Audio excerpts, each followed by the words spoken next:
We did. Thank you, Harvey. Yeah, I don't care. I did. Excuse me. Good evening. Needs a gavel. I don't need a gavel. I have a big Start mouth. GoFundMe for a gavel. 7:30? This meeting is This meeting is being held in accordance with the public laws of 1975, Chapter 231. An adequate notice of this meeting has been posted by a notice sent to the Star Ledger, the local source, and posted in the main lobby of the municipal building and on the Township website.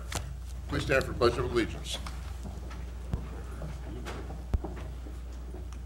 I pledge allegiance to the flag of the United States of America and to the republic for which it stands, one nation, under God, indivisible, with liberty and justice for all. Please remain standing for servicemen here and abroad.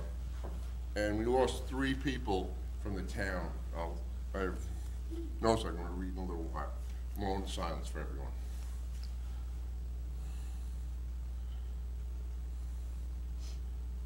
Thank you. Roll call. Mayor, before I call roll, I just want to announce that resolutions 2018-111 and 2018-112 are being pulled from tonight's agenda, and we are adding ordinance 2018-08, referring to a QPA. Mayor Huber. Yes. Deputy Mayor Du Bois. Here. Committeeman Capadese. Here. Committeewoman Stampoulis. Here. Committeewoman Vasallo. Here. Thank you. Okay. Hidden in plain sight. Presented by the Stigma-Free Springfield, Wednesday, March 28th, 6:30 at Chisholm Community Center. For Special DEA Agent Timothy McMahon. Adults only, please. We don't want any kids going there for it. You want to talk about it? I'll keep it brief. It's a presentation that I got to see last November, and I invited the DEA agent to come here, and he's so booked up that the first date he had available was March 28th. And I'm working with a group of concerned citizens in the township called Stigma-Free Springfield, and Committeewoman Stampoulis has been working with me as well. Recreation Director Adam Lieb, and probably about a dozen other concerned citizens. We just are working on ending the stigma of mental health issues and addiction. And this is our first major event.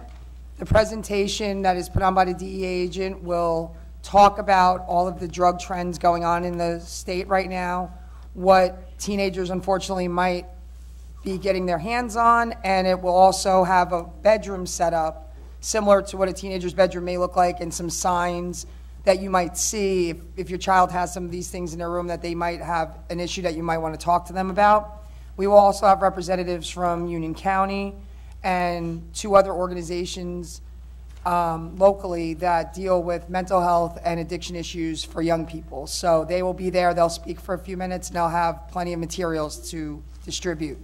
So please invite, I know it went through the school listserv, and if you know any adults, especially adults of teenagers, please invite them tomorrow night. Thanks. And please don't think my son or daughter won't do it, because a lot of them do it. Please. Very good. Okay.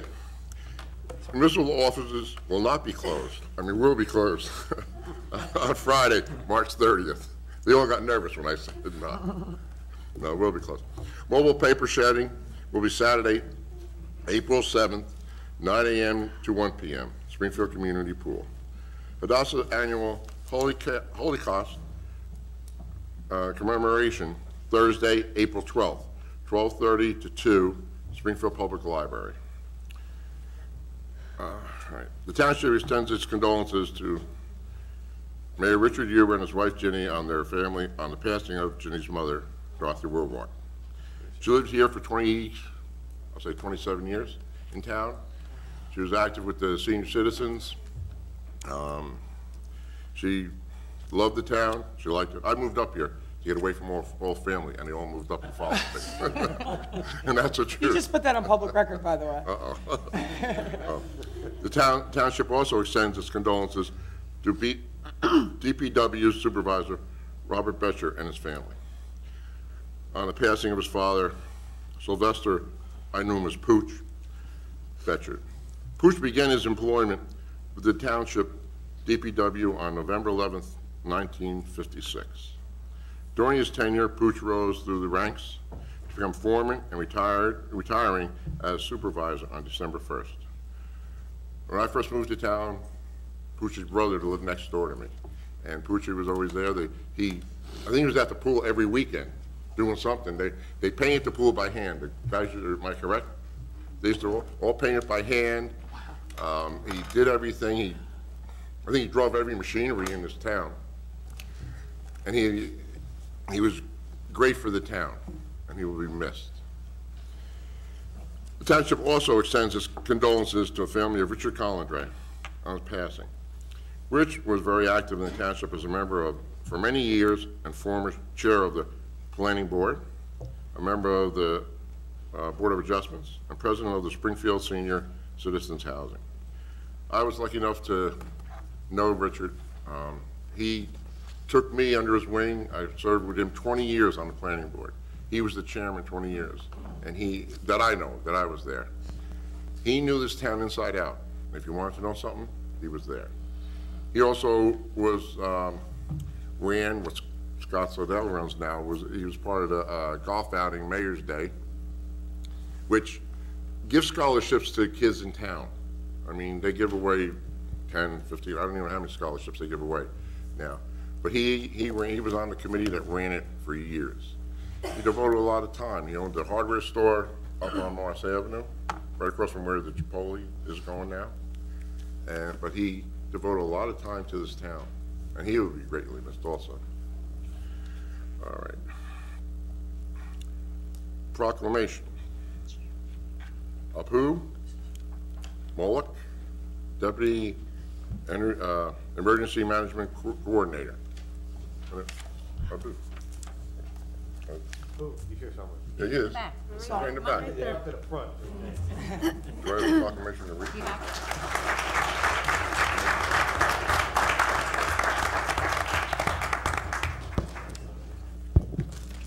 I'm going to be boring you all for a little bit tonight. I'll read the proclamation. If that's Yes, I didn't have it. I don't know. I just happen to have a copy. This is a proclamation to appoint Apu Mullick as a Deputy Coordinator to the Office of Emergency Management. Whereas pursuant to Directive 102 issued by the New Jersey State Office of Emergency Management on March 15, 1990, whereas the aforesaid directive authorizes the Emergency Management Coordinator to appoint one or more deputies, and whereas it's been determined that the Township of Springfield would benefit by having a second Deputy Emergency Management Coordinator, now therefore, in accordance with the aforesaid directive, we do hereby appoint Apu Mullick of Springfield as the Deputy Emergency Management Coordinator effective March 27, 2018, and it's signed by myself and Mayor Huber.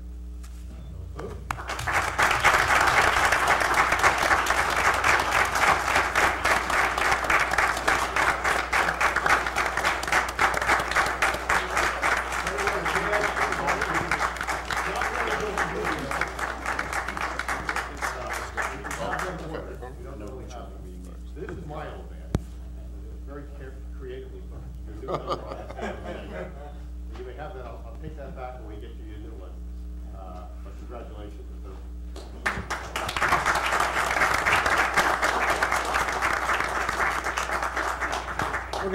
Don't go away, we'll get another picture. Apu was, he came to me at the end of last year, wanted to become involved in emergency management, and I said, absolutely. And he came to some of our meetings, he was participating in some of our events. He's always really participated with us in emergency management. And with his role in the first aid squad, we're always worked very closely together. And then after the storm, Winter Storm Quinn, and we opened the shelter, and we had a declared state of emergency, he was a great help to myself and to Wally Schultz, my deputy, as well in helping to organize the shelter, getting done what we needed to do. It was just great to have him, without almost having to say anything, he was just doing it. I said, I guess we have to open a shelter when it became apparent that the electricity was not getting turned on, and he's handing me the forms, the shelter forms, what we needed. It was like radar for MASH, for those of you who remember. So he'll be a great addition to our staff. I look forward to working with him. and I think the town will benefit greatly by having him as an OEM deputy coordinator.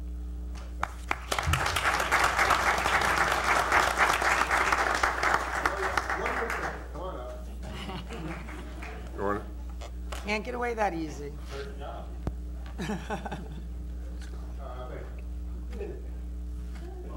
Come on, Wally. Wally.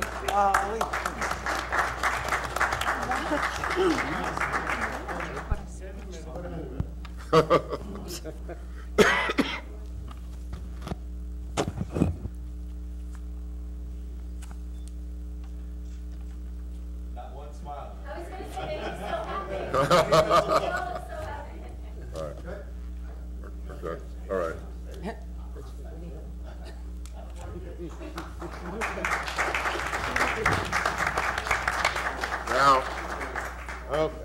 Now we'd like to recognize a lot of the volunteers. I hope we didn't forget anybody.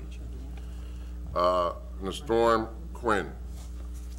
I mean, I said last meeting that I thanked everyone. I know I forgot someone. But for the meals, I mean, Outback alone. And people don't realize this. And I went to Outback the other night and thanked the manager. But Outback offered 50 meals for storm victims. I mean, the town got together and really for the storm, and it was great to see. Everybody got together and helped. I was in church on Saturday, and a man, as I walked in, the man came up to me and said, "I really want to thank you." And I said, "For what?" And he said, Scott Seidel, Wally, and everyone else. He said, "My wife and I had no heat, no food, you know, they couldn't get food. They took us in over there at Chisholm. They fed us, they kept us warm. They gave us a place to sleep if we wanted it. And this is what is good with this town. You know, people might say, oh, this town, this, that. This town is a good town. We pull together. I mean, I've been 3 storms, I guess, with, you know, the three worst storms we've had. But I've been here for the 3 storms. And Mr. Shahadi's been here for them, and everybody, well, they all been here for 1. But it's great to see the town pull together and do this. And I want to just recognize these people. But there are, I'm sure there's people that we forgot, but I hope we didn't. But it's a great thing. Yeah. I want to reiterate what the mayor said, and besides all the emergency personnel that do a fantastic job, business administrator who did a fantastic job, all the adults who did their jobs, and then the adult volunteers who gave up so much time to help, the young people who showed up just because they wanted to help, they were fantastic. They called their friends, they said, let's go, let's do this. They were organized, they had a smile on, and it just brought like levity to the situation because, you know, people could be stressed out losing power for a handful of days, and Chisholm was just a well-oiled machine thanks to the rec staff, thanks to all the adult volunteers and the young people who were there. I just want to say I really appreciated what you guys did. It was awesome, so thank you.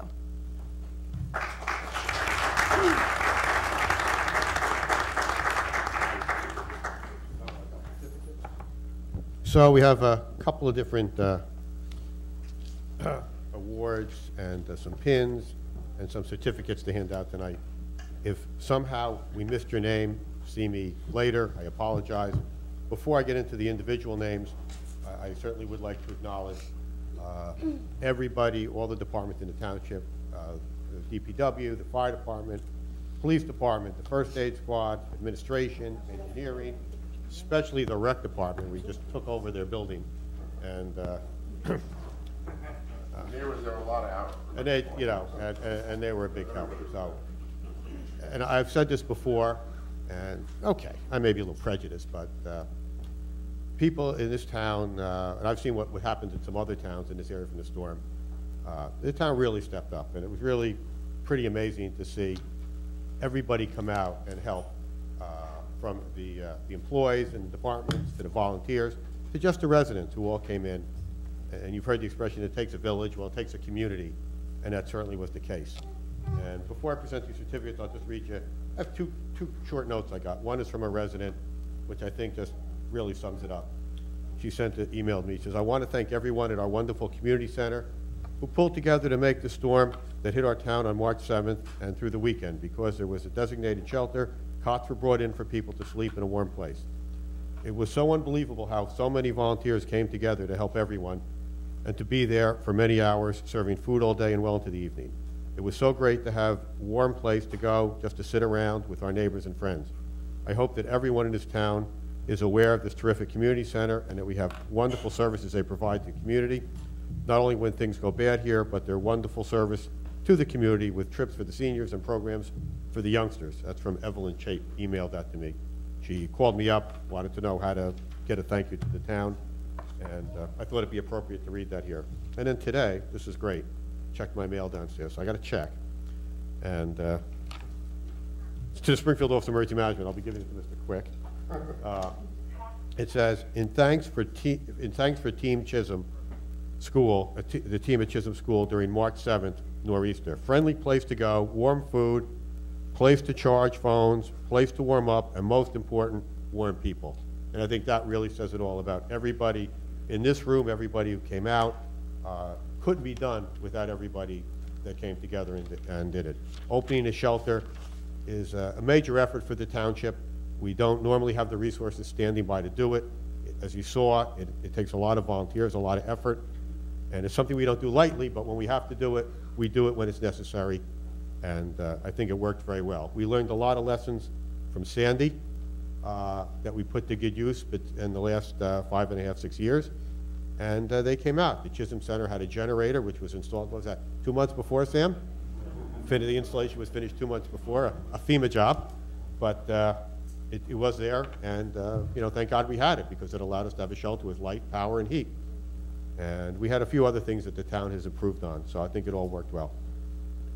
So with that, I have some certificates I would like to present. And the first ones are to our emergency management CERT team members.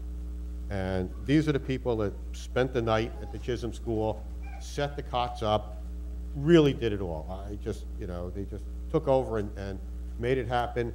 They remembered what they did in Sandy. They built on that, and they just came out, and it was really great to go over there and see everything that was done. And so I'd like to, I'll read this certificate. This one is for Karen Bonacorda, and it's,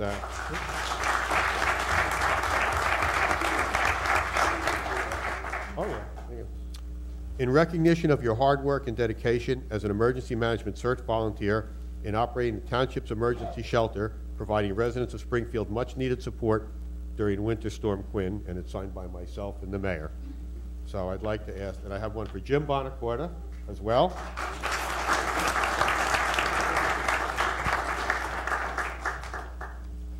And I have one for Craig Abrams. Craig isn't here, he's one of our CERT volunteers, but he's in Florida. He has the good sense to go to a warm place. And then I have one for Kristen Gersh and Herb Gersh.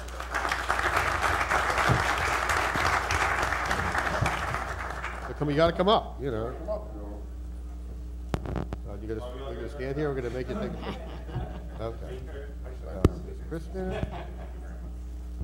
Herb. That's Herb.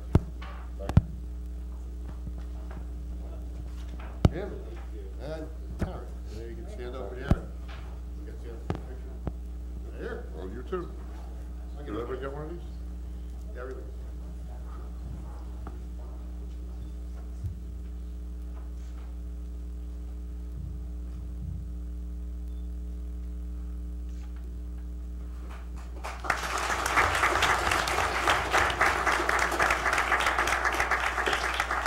Just want to know, Karen and Jim were at the first one with us.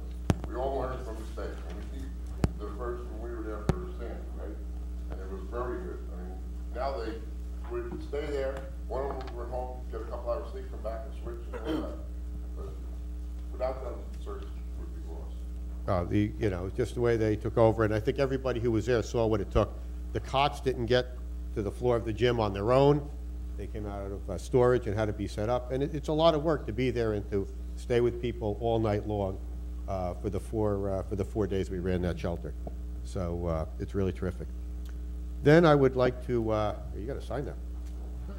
I would like to thank the Salvation Army, and Michael McIntyre is here from the Salvation Army. I'd like to ask him to come up.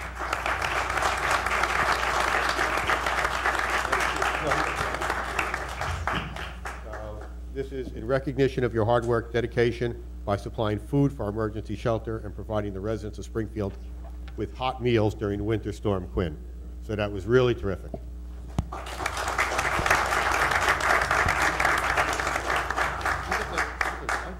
Well, you got a certificate. We're going to get your picture. I have to sell the hot dog story. So, there's a lot going on when, we're setting the shelter up and we're making 1,000 phone calls. We have to get food. So I put a call into the Red Cross, and I'm speaking to people in his office who are sending him out, and I'm answering a lot of questions. So I said, we have the Chisholm Community Center, give me the address. Well, do you have a kitchen? Oh, yeah, we got a kitchen. We got 2 kitchens. So we're in good shape. So they went out and they brought us hot dogs. And they brought the hot dogs over, but I said, I don't have any cooks.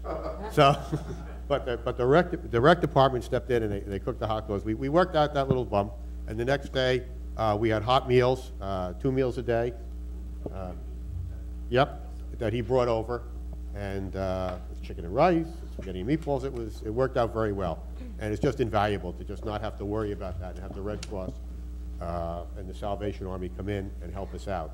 And with the food they brought, it was terrific. So you were a big help. Really appreciate it, and thank you very much.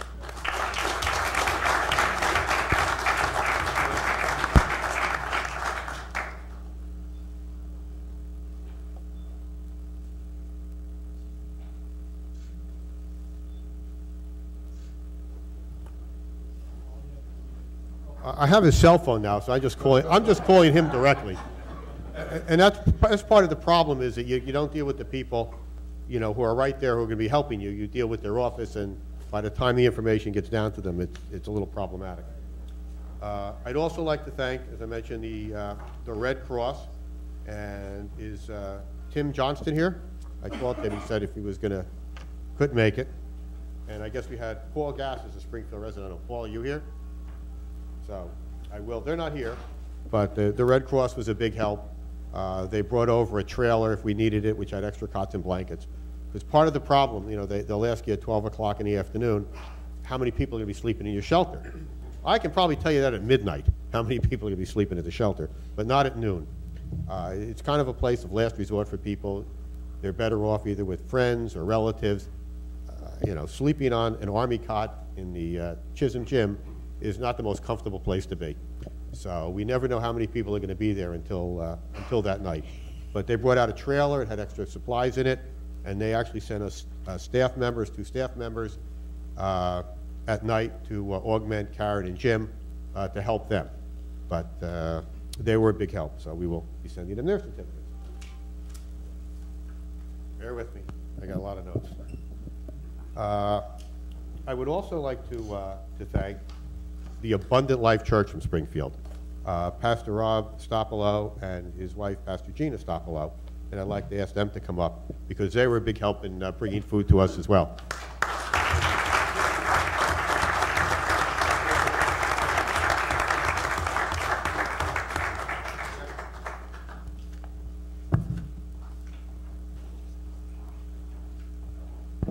So I was unfamiliar with the Abundant Life Church.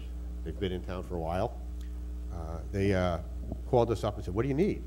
And I asked them, what they provided. We can bring you food, we can, bring you staffing.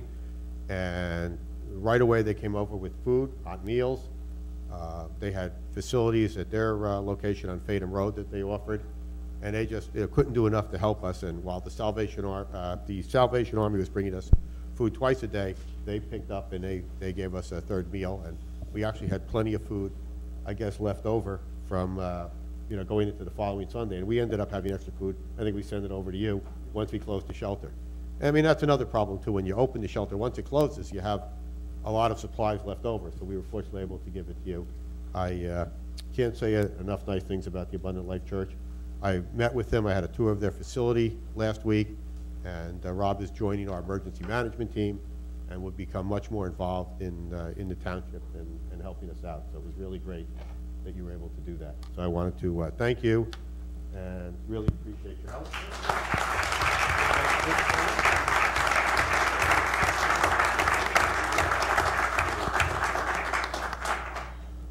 do get a certificate suitable for training.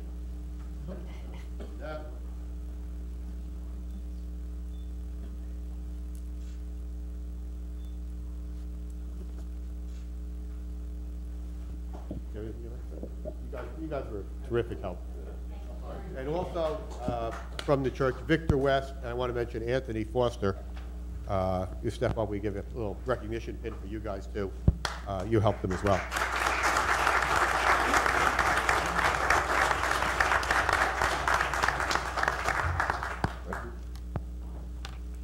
Thank you very much. Sorry, me to take long. First time too long for you.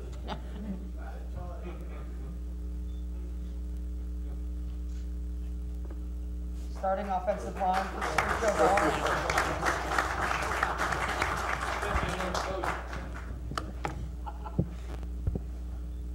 At this time, I'd like to ask Jennifer Sherman and Melissa Mendez to come up and help me give out the pins to the auxiliary police.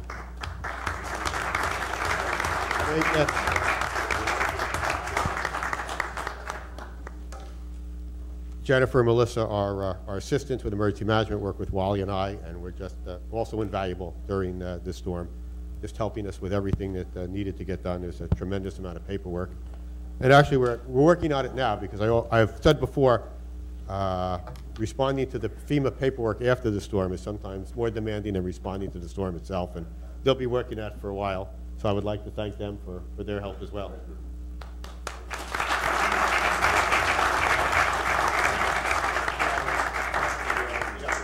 Okay, so I'd like to acknowledge our auxiliary police.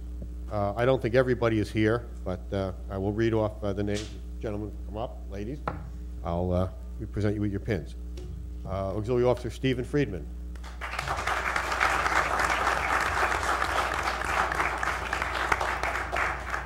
Officer Bill Epstein.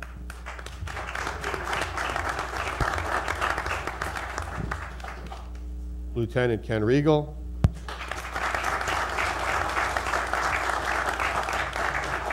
Officer Joe Texera.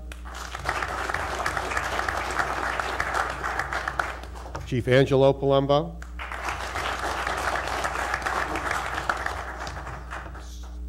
Sergeant David Root. Officer Ricky Bass.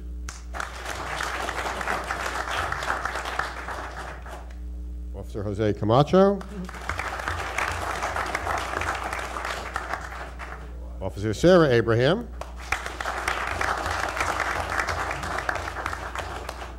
Lieutenant Robert Abraham.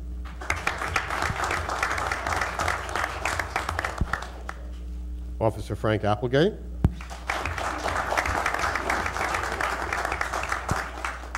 Officer Antonio Nachi. Officer Stephen Bratch. Officer Scott Schumacher. Officer Marcelo Montagna. Officer Carl Walker. And Lieutenant Howard Apson.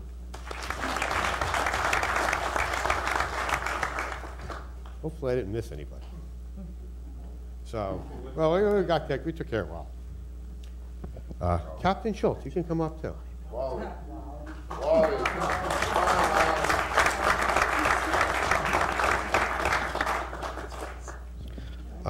The officers put in over 220 hours of volunteer service during the storm, which is just a great asset to the township. As you can imagine, the calls that went through. So they were out there, in harm's way during the storm, serving the town. So I'd like to thank them all for their service. Great group of people.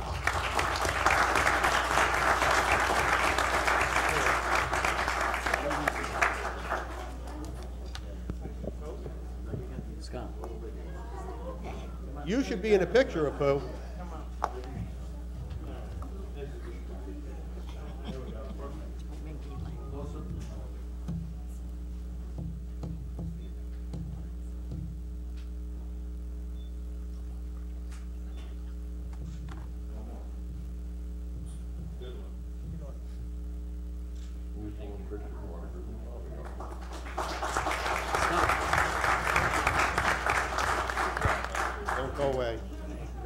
Okay. Thank you very much. So now, I'd like to thank all the residents, employees, everyone else who came out. I have a list of names here. If I miss you, tell me. Thank you. But I'm just going to read the names, and maybe everybody could just come up and get the pin, and we'll try and take a group picture, because it's probably over 50 names. But let's go. So these are people who came out and helped at the shelter. They checked in with Karen and Jim. Yes, they get that one. And so we have a little recognition pin for you to wear. So we have Nico Alfano.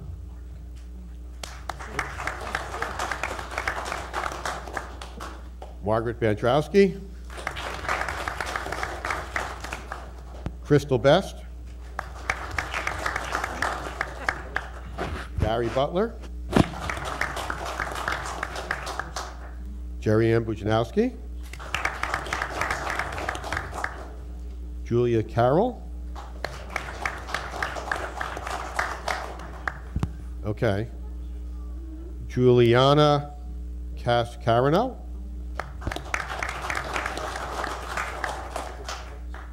Alexander Choi. Aiden Cunningham. John DeSantis. Deanna Dubois. And Erica Dubois.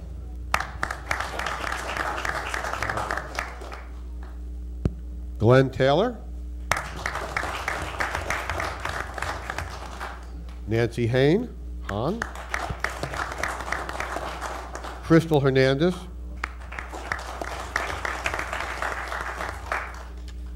Mark Hinkes. What's his name? Richard Huber? Leah James. Maggie Keffer. Sarah Keffer. Jennifer Law. Donna Lewis.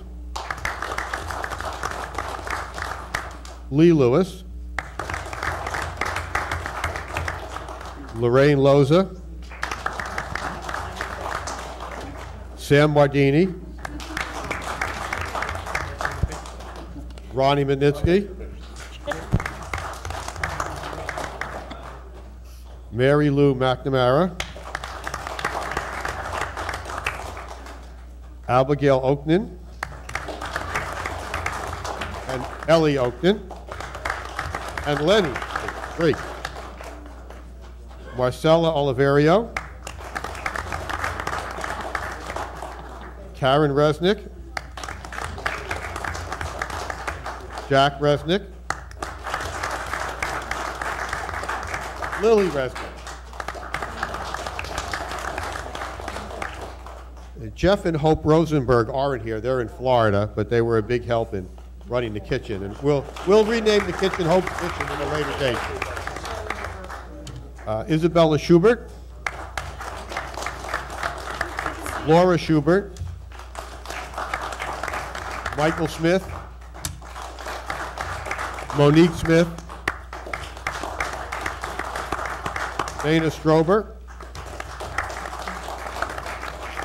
Lisa Tatch.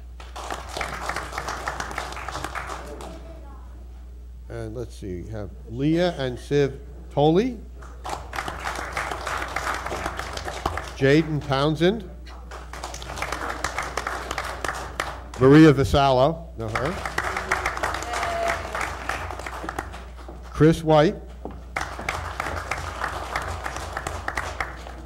Denise Yanazone. Lizzie Zhang.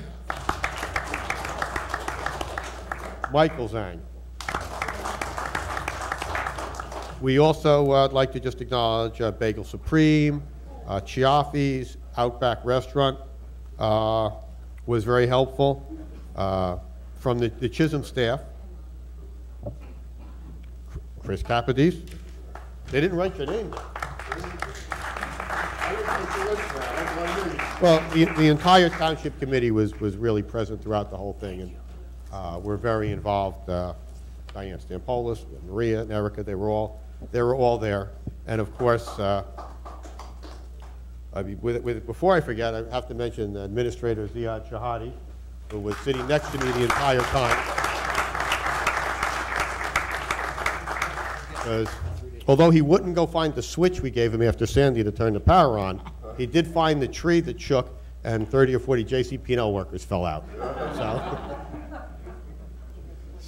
and I guess we also have the Chisholm staff that assisted. I guess it's Michael Butrico, of course Adam Lieb,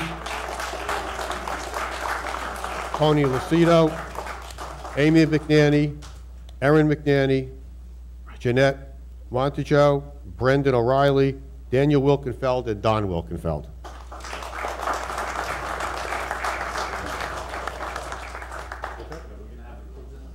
Okay.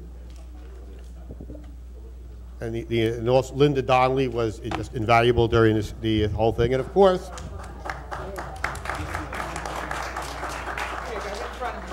the person who helps pay for all of this, where's Mr. Quick? He left. Well, Michael Quick. He's out there. There's a lot of people who do it. You don't realize. If I forgot anybody, I apologize. It was just an unbelievable effort, but I thought it warranted a small recognition ceremony for everybody to come out and give you this little pin to acknowledge your help. Hopefully we won't have to do this again, and it'll be a long time before we have to open another shelter, and that the lights stay on for a long time. Thank you all very much. Thank you.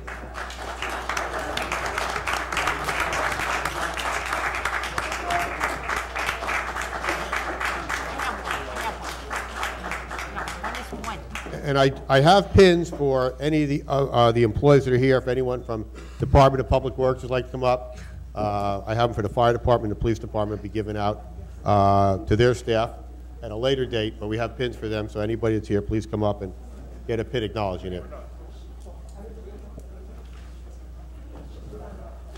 I think that's it. Thank you.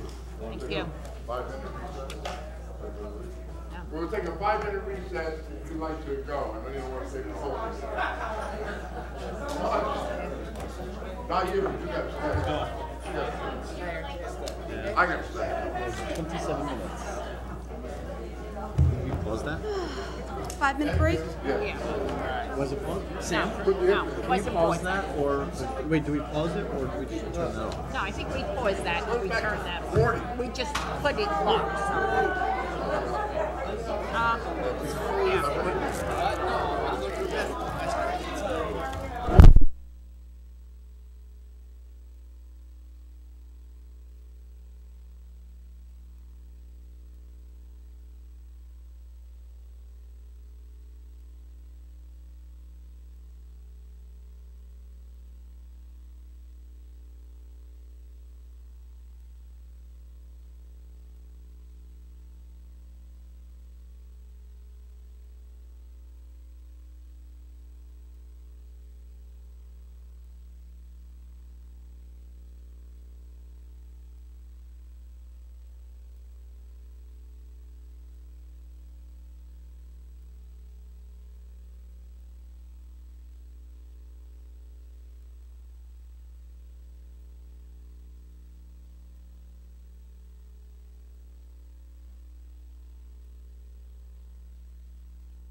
Okay. He deserves And it. thank everybody. If we missed somebody, Three. don't blame me. Okay. The machine is on? Public comment on only agenda items only. Public comment on agenda items only. Seeing none, public portion is over. All right. Now we have budgets. Budget? No one stayed for the budget. Do you want to read this, or am I going to read Where'd it? everybody go? Well, it's the Springfield, Oh, the bid? yeah, the bid, The bid first? yes. They should go last. You can go last. I'm just glad my kids are out Michael? of here. I think you had them all night, so. Oh, no. Scott. So, you want to bring it down? The Can you hear me? Community- This is Springfield Community Partnership. Partnership Management Corporation is our long name. My school area isn't here? I thought he was coming. I don't know. I'm Sorry, shocked. Mr. Mayor, I Me have to, too. the point of order, I just have to make the motion. I motion to open the public hearing on the 2018 budget for the Springfield Community Partnership. Okay. Second? I will second that. Okay. All in favor? Aye. Aye. Opposed? Okay. You're, You want me to go through the full presentation again? yeah, well, Whatever.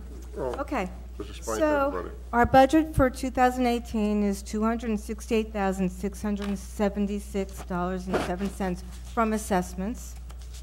We have interest income of $2,500, and we have prior year unexpended funds of $260,000.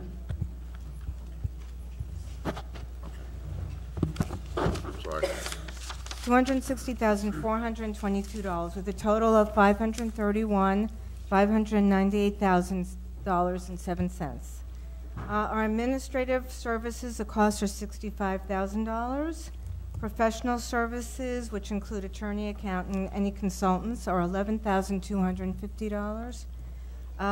Office operations is $4,550. That includes insurance, telephone, office miscellaneous. Visual improvement is our largest budget, which you know we're working on the streetscape. We plan for maintenance at $7,500, which is we have someone come and do the plantings for the pots that we have, watering them, and maintaining the sidewalks that we did. Signage, we put in wayfinding signs around town, and the remainder of the payment that we're paying this year is $31,600. Public space, streetscapes, we put aside $199,698, and we're hoping to actually bond for the rest of the streetscape on Mountain Avenue for the township to bond for us, and we will pay it back on a yearly basis annually. I guess it'll be for about 10 years, I believe. That's going from That's to complete Mountain all the Avenue. way to Route 22. Yes, If anybody, is questioning that. Yes. It's- coming, yes. Okay, redevelopment, we put aside $10,000 in case there's some instances where we want to do some concept designs for property owners or help with attorneys to get that all started. Contract services, and that's for the design of the streetscape, the construction drawings, and the management of the construction project is $86,000. Window wraps, as you know, we wrap the windows on the Gomes building until such time that the building is demolished, but we felt let's make it look somewhat, interesting. And so we have one more window that we're going to be wrapping as soon as the weather warms up, which hopefully is this week.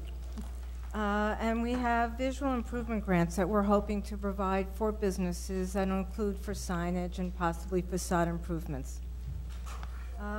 Promotion and marketing, and that's a big part of our budget because that's helping our businesses that are here in town, helping to drive business into them and helping them and teaching them how to market themselves. That's using social media, that's doing different promotions throughout the year, and just working with them when new businesses come into town as well. And by the way, I was told that since January, we've had 9 new businesses coming into town, so that's wonderful. And we have a contingency fund of $1,000 with a total expense of $531,598.07. So, I guess, any questions? Does anybody have any questions on the board? No. Do any of the public have any questions about their budget?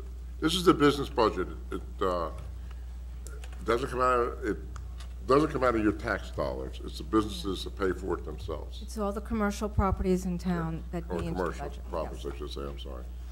Scott Seidel's very in it. The stakeholder, yes, he's Yes. also on our board. The chair. And Mike Scalera, who's around town all the time, I'm shocked he's not here, he's always here. It's okay. He's around here. Nobody has any questions? Motion to close? No, wait. I'm sorry. Oh, come up to your address, name. Bob Groder, 98 Washington Avenue. Just a general question, is every business in town get it or only certain section of Springfield? Every business, every commercial property in town, which is just about where every business, non-industrial businesses. Gotcha, commercial. thanks. Okay. Any other questions? I'm sorry. Seeing none. Chris, Okay, I'd like to make a motion to close. I'll second that motion. all in favor? Aye. Any abstain? Thank you, Beth. We have to do the resolution to adopt. Okay. Okay, Resolution. Resolution 2018-101, this resolution adopts the 2018 budget for the Springfield Community Partnership. Good. I would like to make a motion to adopt Resolution 2018-101 as read by Madam Clerk. I'll second that. Here, Okay. send it here. Committeeman Kapidis? Yes. Committeewoman Stampoulis? Yes. Deputy Mayor Dubois? Yes. Committeewoman Vassallo? Yes. Mayor Huber? Yes. Thank you. All right.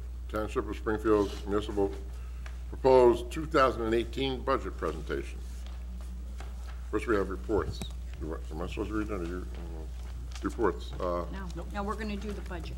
Mine says the same thing. All right, budget first. All right, who wants to go first? You're Oh, quick. go first? No, I don't know what order you have. So go ahead. So, Mayor and members of the Township Committee, thank you very much for allowing us to prepare this presentation, to put on for the public and for the benefit of anybody watching at home. All the department heads are here in attendance. I'm Ziad Shahadi, the Township Administrator for the Township of Springfield, and I'm charged with the CFO, Michael Quick, of putting together an operating budget, a full budget for the Township of Springfield, presenting it to the Finance Subcommittee, consisting of Committeewoman Stampoulis and Committeeman Kapidis, who we worked on many hours and many deliberations on many items with. And we've got a presentation up on the TV screen over there for anybody in the audience that would like to watch and follow along. So the municipal budgeting process. Can we, before we go, Yes. can this be, will this be put online so that people? Yes. Okay, just want to make sure. Okay. Yes, sir. Municipal budget process and the process of the finances really first and foremost starts with closing the previous year's budget and really getting a handle on the previous year's budget. What was adopted in the previous year, and finally how much was spent, and then using that also to guide and inform the decision making for the following year. With the mayor and council, mayor and township committee at the beginning of the year, and individually, we discussed a number of initiatives and goals that they have, as well as a number of ideas and goals and programs and plans that department heads have for the township for the upcoming year. Those are also what is used to guide the decision-making process for the budget. Many times residents ask if we can do something in the middle of the year. And if it's not budgeted for in the beginning of the year, then it can't be done unless we somehow either cut a project or decide to reallocate our resources towards the end of the year. So that's why it's very critical that we get all the stakeholders involved and get the input from everybody as appropriate.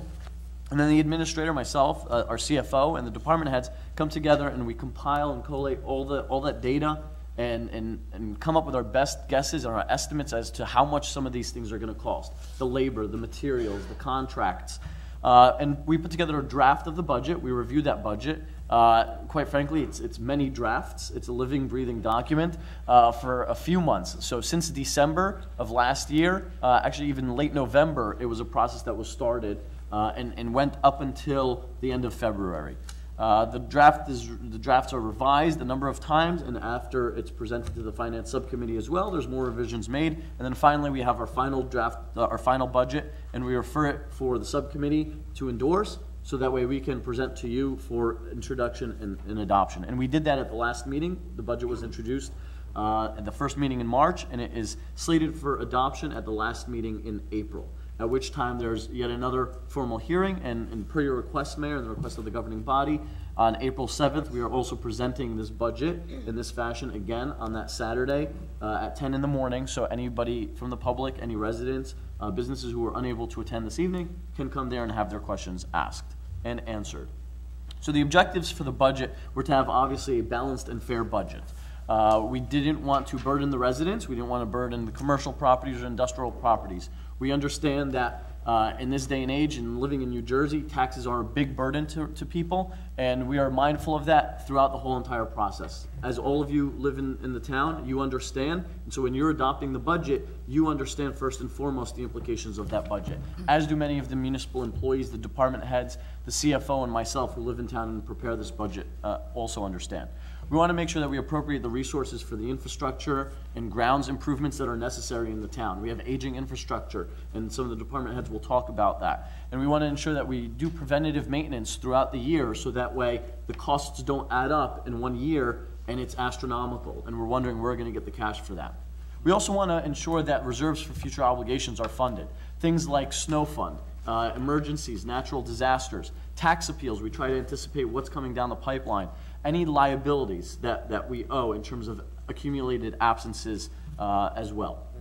Property taxes, for those who don't know, it involves obviously the municipal budget annual preparation, adoption, and approval. It's done in compliance and in following state statutes and regulations. We have to submit it to the Department of Community Affairs at the state and the local finance board.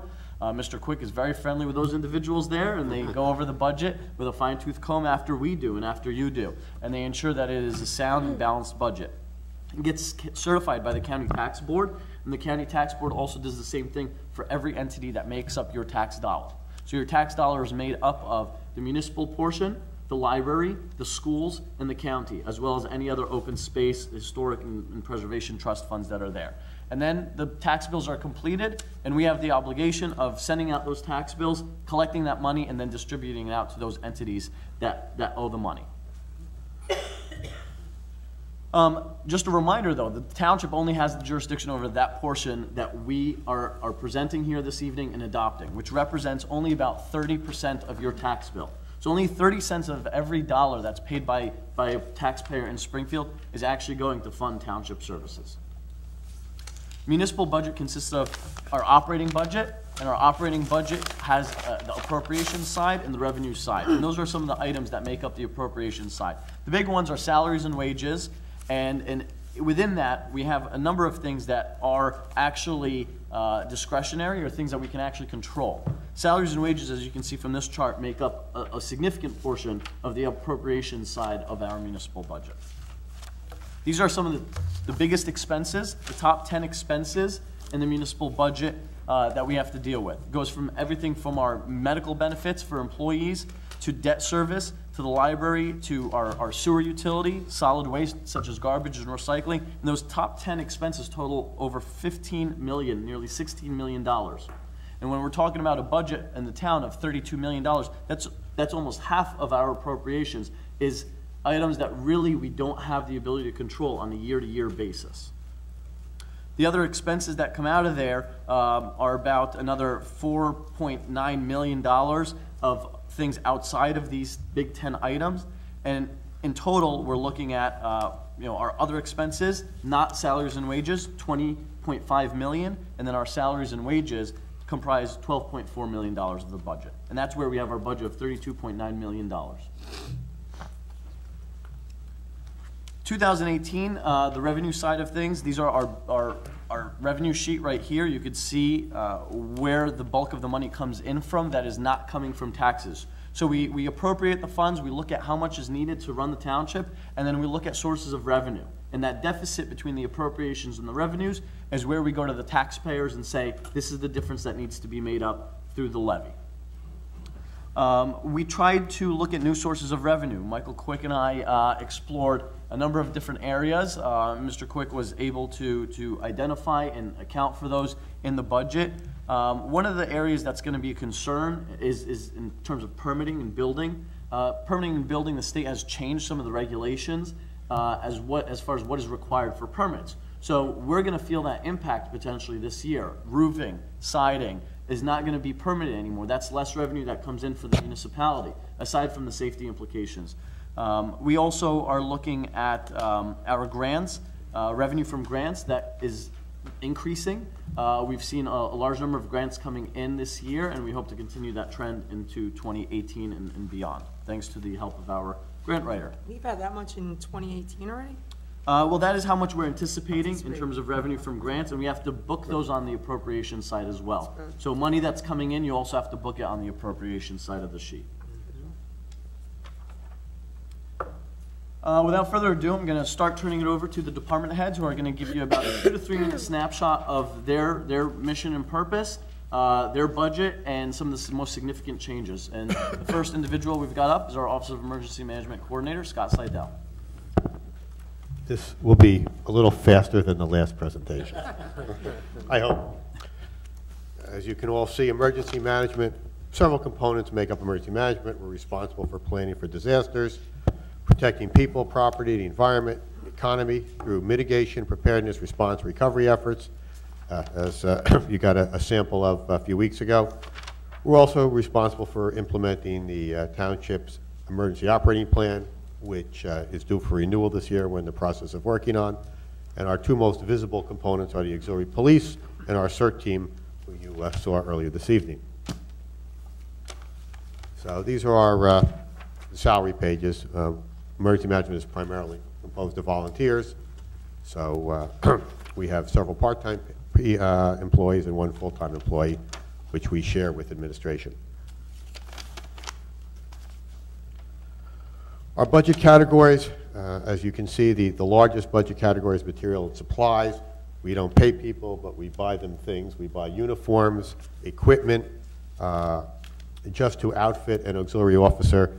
It's probably somewhere between $3,000 and $4,000 for uniform, bullet-resistant vest, summer uniform, winter uniform, and unfortunately, when somebody leaves the auxiliary police, when we get a new member, they're never the same size. So we have a good stock of uniforms, but we have to usually buy new for new people. And the rest of the items are smaller numbers. Obviously, some contracts for copy machines, printing, binding, miscellaneous. Any questions about any of those items? I believe we saw a decrease from last year to this year. Those were the 3 largest budget items. And obviously, our source of revenue, other than our township budget, would be reimbursements from FEMA, which go into the general operating fund when we do get them. Anybody from Township Committee have any questions? No. Yeah? Yep, thanks, Matthew. Okay. Anybody from the public? That was No, easy. you made it through. You were 3.5 minutes, though. 14 minutes. Oh, where we are. Next, I'd like to introduce our fire chief, Chief Carlo Palumbo. Hello, everyone. Hello. All right. I'm make mine brief as well. The fire department is committed to providing life safety throughout the town. One of my jobs is to take a good look at the township and see what services we can provide safely. And part of my main purpose in the department is to provide life safety and property. As you see, my budget's going to change a little bit. It's going to go from 2017, it's going to go from 22 members to 25 members. We are going to be replacing members that we've lost several years ago. Part of that reason is to help us comply with 2 in and 2 out regulations. As you see, the town is growing. Route 22 now is full of businesses and continues to grow. We're also downtown renovation. Looking through the town, we have upwards of 28 garden apartment complexes, 3,000 apartments alone, not including residential homes. Plus delivering babies, I mean, that takes a lot of Oh, time. congratulations. I apologize. Thank you. So it did actually grow, so. Yes, yes, it grew by 1. So that's where you're going to see the biggest change in the budget. Everything else is along with the contractual agreements. And the other growth you will see somewhat is in overtime. Our call volume has gone up tremendously and continues to go up. We're receiving multiple calls throughout the day now. So with this change and restructure with the department, it will allow us to run 2 engines simultaneously and answer multiple alarms. And in return, as we train those members, you should see a reduction within the next year or so in certain parts of the overtime. Going through my expenses and supplies are pretty much cut and dry. Equipment that I replace or I need as we go through storms, and professional development as I send members to training.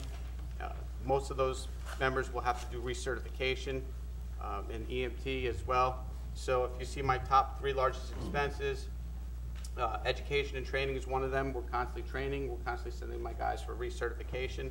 Apparatus maintenance is the wear and tear of the equipment, and safety equipment throughout if replacing turnout gear that's ruined or medical supplies, and anything that we use up throughout the year is what we're replacing. What the fire department does do, we also have those added firefighters will be out on the road doing inspections. They will all be certified fire inspectors. So we will be into businesses a lot more. We have about 1,000 businesses that we inspect throughout the year. 150 of those are life hazards. So we will be out there, 2 engine companies, generating some more revenue for the town as we're allowed to do more inspections for the community.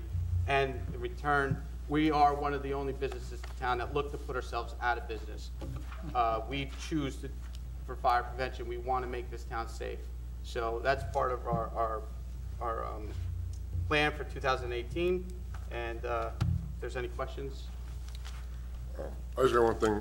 During the storm, all police, fire, and auxiliary police were good, but I got a call on Sunday.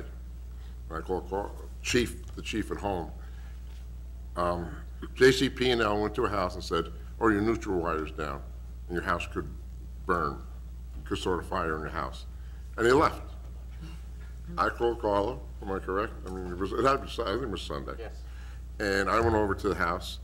His truck pulled up, and luckily on the truck they had an electrician. I guess one of the guys was an electrician, and turned off all the power. And the people were very relieved. They had young kids and all that. But I want to thank you, thank all the services. But I was there for that one. Does anybody have any questions or anything? Diane? Thanks, Paul. Thank you. Thank you.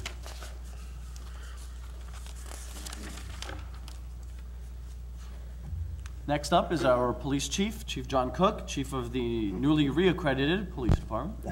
Congratulations on getting reaccredited. Yes, thank you again. The mission and purpose of our police department is to work in partnership with the community to provide service and in accordance with the framework of the Constitution to enforce the law, preserve the peace, protect lives and property, lessen fear, and enhance the quality of life of all within our community. Our mandate is to perform our mission with honor and integrity while always conducting ourselves with the highest ethical standards to uphold public confidence. So we'll go to salaries and wages.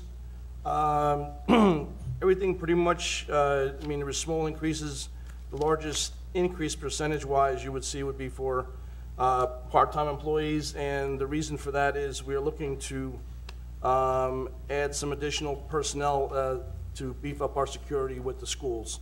Not going to discuss what that's going to be because that's all about the security end of it, but that's what that increase was due to that. Proud to say that our overtime has leveled off for the past few years now at the number that you see there, the 145. I just would like to say before the restructuring that the president and past committees have given me, that number used to be, in 2009, as far as I know, was 295,000 was what was budgeted. And thanks to you and the restructuring, we've been able to get it to that number and leveled off for the past few years. I'll go to other expenses. You'll see some, well, it looks like disastrously large increases, but the numbers are offset. If you see under contracts and leases, the percentage-wise, the numbers increase greatly, but if you look down to the 911 expenses, that more or less offsets that. And what we had done was take in 911 materials and supplies, and we moved that to a line item up top where you see the increase.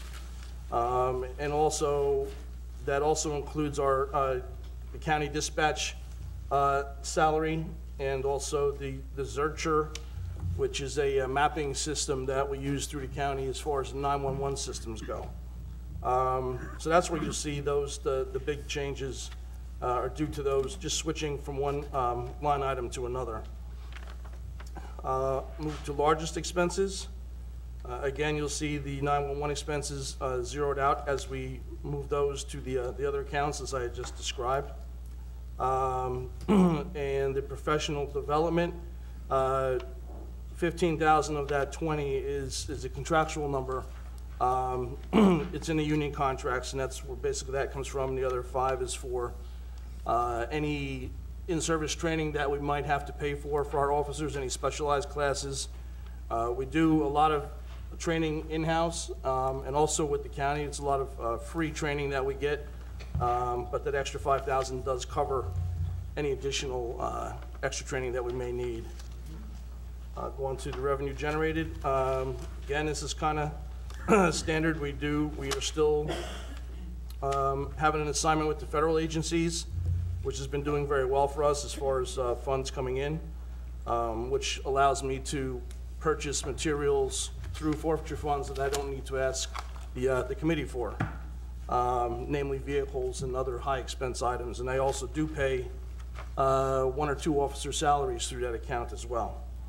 Your typical summonses that are issued through town, special enforcement operations we have, which utilize 1 or 2 of my part-time officers, namely cell phone details or pedestrian crossing details, asset seizures that we have monies coming in from investigations, the funds that we get from contractors that need to use police vehicles. That's been very good for us, as well as administrative charges for officers working outside jobs. And you have the Carfax. The Carfax has been doing very well since that started a few years ago. It's easy on everybody. It's easy on records personnel. And it's also easier on the people that need the reports. So that is my report. If you have any questions on anything. No, thank you. Thanks, Chief. Thank you, Chief. Thanks for your help during the storm. Thank you very much. You're welcome. Thank you.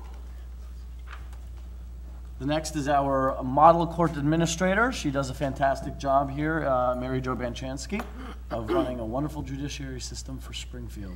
Thank you. The Springfield Municipal Court is responsible for processing all motor vehicle tickets, disorderly person, and petty disorderly criminal offenses, municipal and county ordinance violations, and health and zoning violations issued within the jurisdiction of Springfield. Approximately annually handle 8,000 traffic tickets, 5,000 criminal complaints, and 200 municipal ordinances. And we process approximately 4,000 of these in our court. The salary increases due to contractual salaries.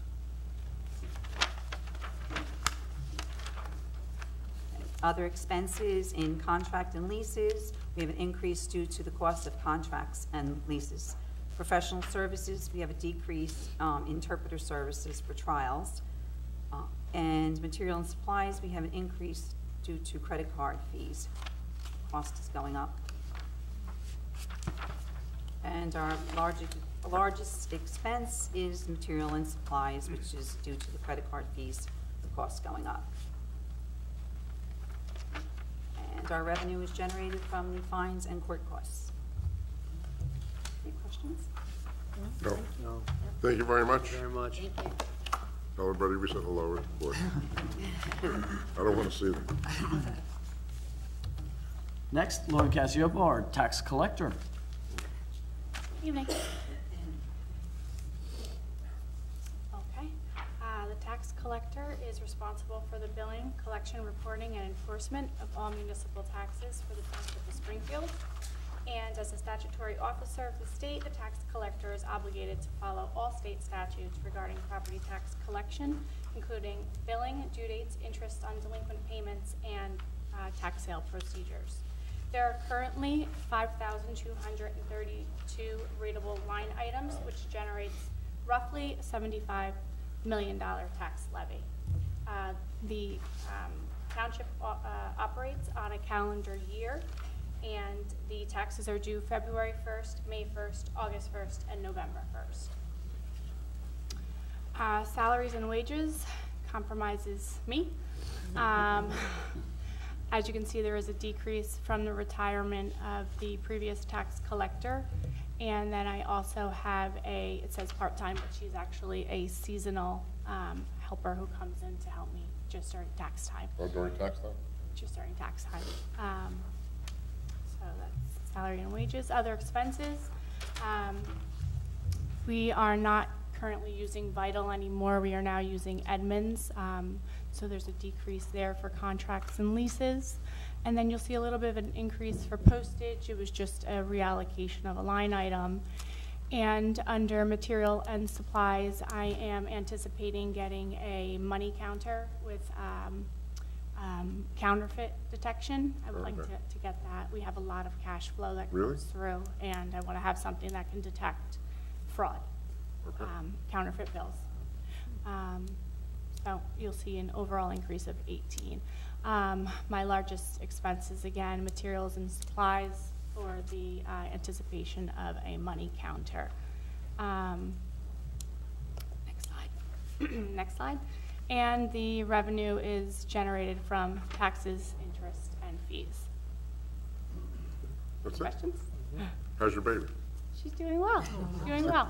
Sleeping soundly. Oh, that's good. No wonder you look 6 rested. months. Yeah. Best news of the night. Yeah. Exactly. All right, any questions?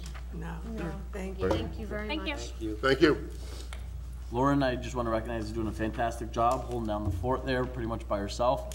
People never like to come pay their taxes, but she always does it with a smile on her face. Do you get a lot of cash, people with cash? Or no checks? I'm surprised. I figured. We do get a lot of checks, but there is a lot of really? that comes through my office. And she did deal with quite a bit with the prepayments, dealing with Oh, yeah, well, that's so great. a lot of cash came in. Wow. Wow. I wasn't here, so I can't take credit for that. I was on maternity, but yes, I was very busy. And I should recognize the two individuals who helped her out as well from the finance office, Aggie, and we also had Kristen from the administrative offices, both helped out. Thank you both. Thank you. Thank you. Good to see you. Thank you. The other person that makes a lot of people unhappy, but does a fantastic job, is our tax assessor, Ed Galanti. Ed is Backhanded introduction. he's an institution when it comes to tax assessments and is really a subject matter expert on that. We've dealt with a lot of tax appeals, and he has handled them, I think, fantastically, ensuring that our rateable base does not take a huge hit. So, Ed Galanti, take it away. Good evening, everybody. Ed Galanti, Tax Assessor, Springfield. The main purpose for the Tax Assessor's Office is to create and maintain all assessments. We process deeds, building permits. I also defend tax appeals and calculate COA fees. My office consists of me and one part-time helper. Salary increases are basically contractual.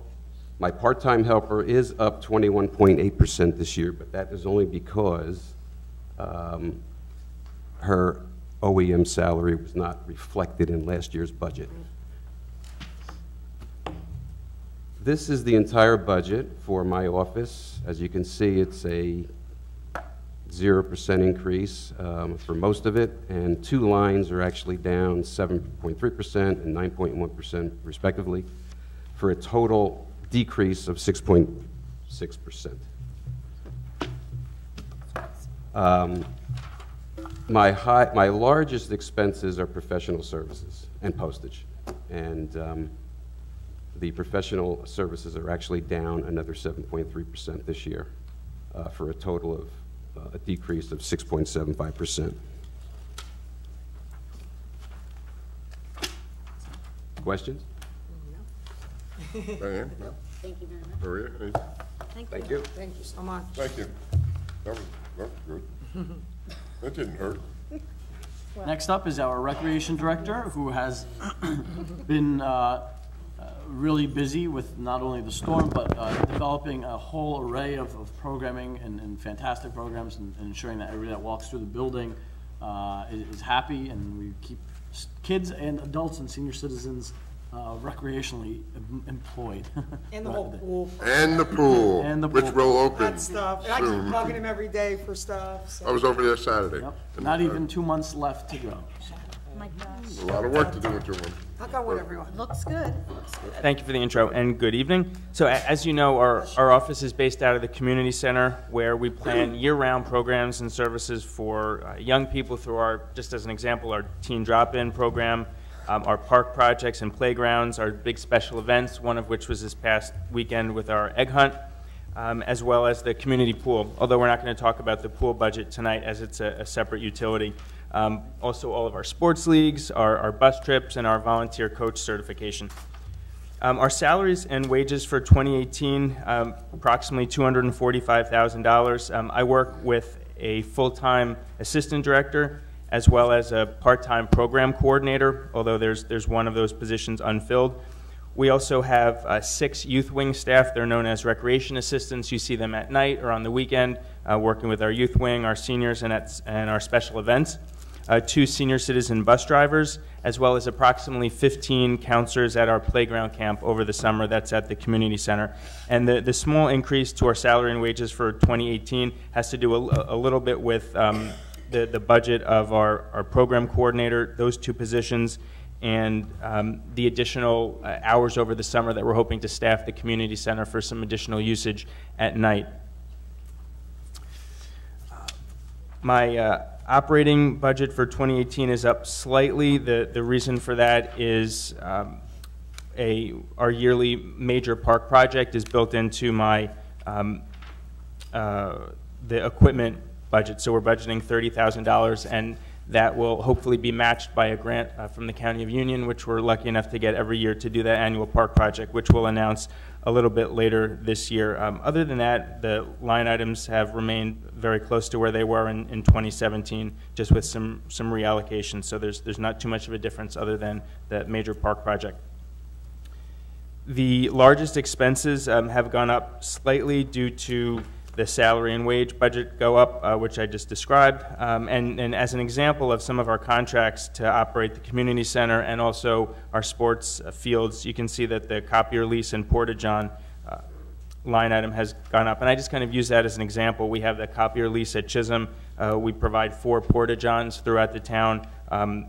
And then we have water that we provide to our senior citizens and all of our staff at Chisholm, and a few other contracts. But that, again, is just an example, and how that can go up with additional usage at the community center each year. And finally, the revenue that we generate, in addition to what I mentioned last year, some of the things that we can count on every year. This year, we were fortunate to receive an additional grant from the County of Union, which was the Leveling the Playing Field grant, which was announced a week or so ago. That's going to provide about $25,000 worth of playground equipment for accessible usage at the community center. We also received the Senior Focus Initiative grant last year from the county, and if they do that program again this year, we're definitely going to apply for it. And we had countless grants, as was mentioned earlier, due to the partnership with the grant writer in Springfield, so they've been benefiting the Recreation Department quite a bit. Happy to answer any questions you might have. Anything? Maria? No. Chris? Nope. Thank you. Erica? Nope. Diane? Thank you. Thank you. Thanks, Adam. Oh, one question. Don't get away that easy, Adam. So close. I know from the storm, did we start working on the backstop? I don't know if that's you or Mr. Betchert. I don't know. Did we start getting? The Public Works Department's been helpful with clearing some of the trees that have fallen on some of our fences, including the backstop at Irwin Park. I've already met with 2 contractors who are will most likely provide us with their services to replace the backstop at Irwin Park, repair the backstop at the pool softball field, and then we have, I think, 3 or 4 other fences around town at our parks and playgrounds that will be repaired, I hope within the next month. They're very busy, but we already have the proposals ready to go. Okay, because I just want to make sure, because I'm getting calls about it already. All right, thank you. Thank you. Next up is our engineer, Sam Mardini. Sam recently celebrated his 25 years with the township, and Congratulations. his years of service with the town certainly shows with his institutional knowledge here. He could tell you where every sewer pipe, manhole cover is, as well as when a road's been repaved and when a tree was planted. So we're lucky to have him. And Sam, go ahead. Thank you. He's been on almost every committee in this town, I think. Yes, I have. He started some of them. I did. Thank you. Thank you, Mr. Shahadi. Again, Sam Mordini, my department has 4 full-time staff, including myself, and on occasions, 1 part-time staff. We usually hire, and this is something I started, a program I started about 10 years ago, where we hire not an intern, but a technical student who is in their junior or senior year from engineering school, and then when they come in, they work for a year, they gain the experience. When they leave, immediately they get a job. So it's a win-win for the student and for the township. We, in the engineering department, we prepare plans and design specifications for public works projects. The department supervises operation, maintenance, and repair of the township's infrastructure projects, including drainage improvement, road improvements, and building renovations. We also are either inspecting or supervising the inspection of major development projects that receive approvals from the boards, land use boards, that's the Board of Adjustment and Planning Board. We apply for grants annually from different sources, county, state, and federal. I'm happy to say that we have been successful every year in the last 25 years in getting at least $200,000 annually in grants. The engineering department also includes the land use department and the zoning enforcement office. The budget, we talked about the employees, missing 1 employee on that chart. We have 3 major expenses. My budget is not as high as other departments' budget, but we do have 3 major expenses. One of them is for professional services, and that includes services to the board planners. In our case, it's the board planner for both boards, the same person. Also includes the board engineer. We have different engineer for both boards, and we have the expenses for the board attorney. And this year, our professional services cost is a reduction from 2017. The other large line item in my budget is contracts, and that includes contracts such as paying for an operator for our collection system. We have to contract with an individual who has what's called a C3 license. We have to pay them an annual fee. We have the state send us an annual bill for $3,500 for a stormwater permit, which every municipality in the state of New Jersey has to pay. We pay for services, GIS services for applications that we use, such as preparing 200-foot property searches, and we have apps for location and provide information on our sanitary and storm sewer system, and others. And the last item in my high category expense is miscellaneous, and that pays for items such as the Mayor's Council for Rahway River flooding, and also we are putting money this year for updating our maps, including road maps, sanitary sewer maps, storm sewer maps, and we have requests for funding for a program called Community Rating System, which is a FEMA program that we are planning, if this money is approved, to hire a professional who can help us apply to FEMA to get CRS or Community Rating System certification. And if we do that, those residents who are living in the floodplain can see some 10 to 15% reduction in their flood insurance. Our sources of funding are mainly, really not mainly, but are grants, like I said before. We collect permit fees through zoning applications, street opening permits, and the technical review committee. We charge $300 fee, and that is for sign applications and for guidance applications for new development. If somebody wants to come to town and wants to start a new development, before they get into a full application, they come and apply to the technical review committee, and we give them advice and guidance on how to proceed. Other source of funding is the planning and zoning application fees, fines through zoning enforcement, and fines through property registration for foreclosed property. In fact, last year, I believe we collected over $500,000 in fines from foreclosed property. And banks now, making sure that they don't, they comply with the township ordinance, otherwise the fines will be heavy. And if you notice, there's really not, we kind of corrected all those property that were run down and they were controlled by banks. And because in the old days we had an ordinance that charges very minimum fines, and now the fines are hefty, so the banks are actually taking care of their properties. That's all I got. Thank you. Thank you. Actually, Sam, 1 second. While you're here, I just want to take advantage of the fact that we can speak. I want to remind everybody, tomorrow night, there's going to be a green team meeting at 7:30 over the annex. And the purpose of this meeting is we as a community have the Sustainable New Jersey grant. We're bronze right now, our certification. We're up for renewal. We attain this grant because of our examples of what we do for the environment, healthy, sustainable. Some examples of projects we worked on was the medicine drop that we have, some grain gardens that we produce.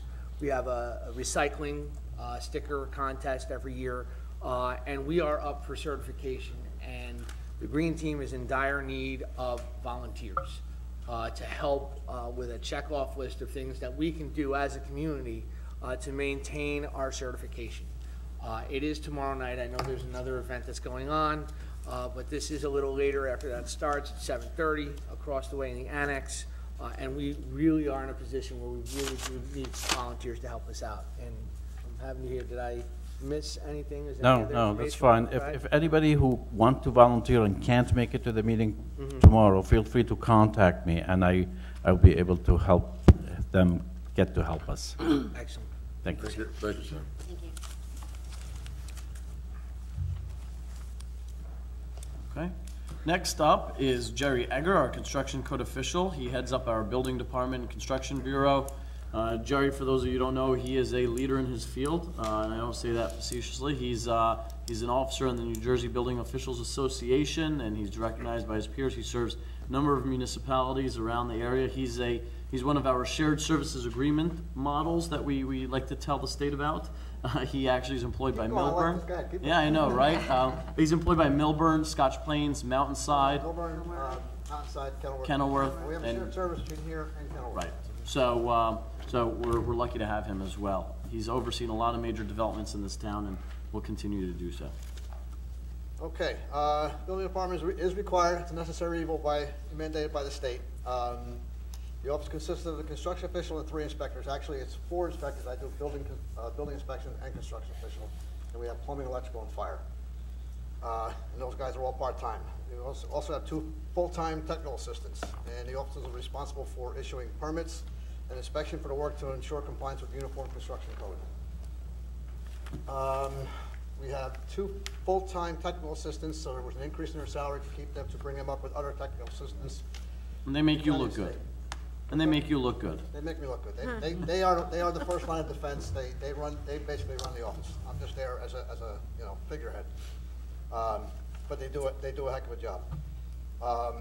There was a slight increase for the inspectors, which equates to $7 a week for overall expenses. So really, I mean, with the amount of money we have coming in for permit fees, so we're pretty much self-sustained. So that's not a big deal. The other thing for the contracts and leases, the contract you have is with me as the construction official from Kenilworth. It's a shared service for Springfield. So, I'm bouncing back and forth. My voice is all driving working since 6 o'clock this morning in all the 4 towns I work in. So it's been a long day. Anyway, that's my, for contracts and leases, printing and binding, professional services, whichever we have to bring outside people in for whatever reason. Materials and supplies. This year, 2018, I don't know if New Jersey is going to adopt the new codes for the ICC codes. It's a 3-year cycle. code cycle. Most of the rest of the United States, you know, they adopted the codes. New Jersey doesn't do it every 3 years. It's supposed to, you know, we may or may not do it, I don't know, so I may need, there is money in my budget for new code books if we are required to get them. Everything else is pretty much remaining the same. I don't see anything different. And our source of income is permit fees, penalties, annual inspections, you know, for smoke detectors and stuff like that, and certificate of occupancies and temporary certificate of occupancies. And basically that's it. I think is there anything else? Any other questions as far as what? Anything? And like Zia had mentioned about the reduction in permit fees, the state in its infinite wisdom, we've been, New Jersey Building Officials Association, we've been fighting this battle with them for the last 2 years. And it's watered down. It's still not a good thing, but, you know, we're going to make do, you know, we'll make it work. We'll see what we can do with it. Thank you. Thank you. Okay. Thank you. Thanks. Thank you, sir. Next up is our township clerk. You may have heard of her. Her name is Linda Donnelly. She, I can't say enough about what she does. I mean, residents don't understand the role of the township clerk is really all-encompassing. She's here from many days, 5 in the morning, and stays until 10, 11 o'clock, and comes in even on Not weekends. 5. So He's here at 5. yeah, you're checking up on him at 5 Checking too. up on So I'll turn over to our township Okay, clerk. thank you. My office serves as the secretary of the municipal corporation and the secretary to the governing body, providing administrative services to the corporation and the governing body, and acting as a liaison between the governing body and the community. We prepare all the ordinances, resolutions, meeting agendas, proclamations, and the meeting minutes, and also a lot of Oprah requests. And we maintain the official records for the township. We issue a variety of licenses such as liquor, raffles, food, limos, health clubs, used car lots, and we are also the local election official, certifying all the election documents. Our 2 full-time employees, myself and my deputy, Mary Ellen Brennan. And our expenses for 2018 has stayed the same since 2017, with the 4 largest expenses being postage of almost $52,000. But since all the mail for the whole township goes through our office, that accounts for that, elections and codification of ordinances. And our revenue generated is from the licensing and the fees, the liquor licenses, the raffles, the limos, the food establishment, health clubs, dogs, cats. So you bring the fun. Yeah, I bring the fun. And that's about it. Anything?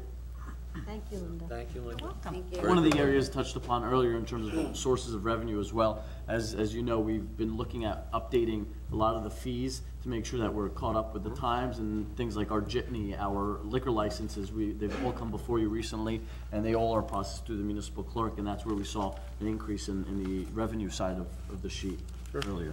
Thank you. Next up, I want to call Mr. Betcher, the supervisor of DPW.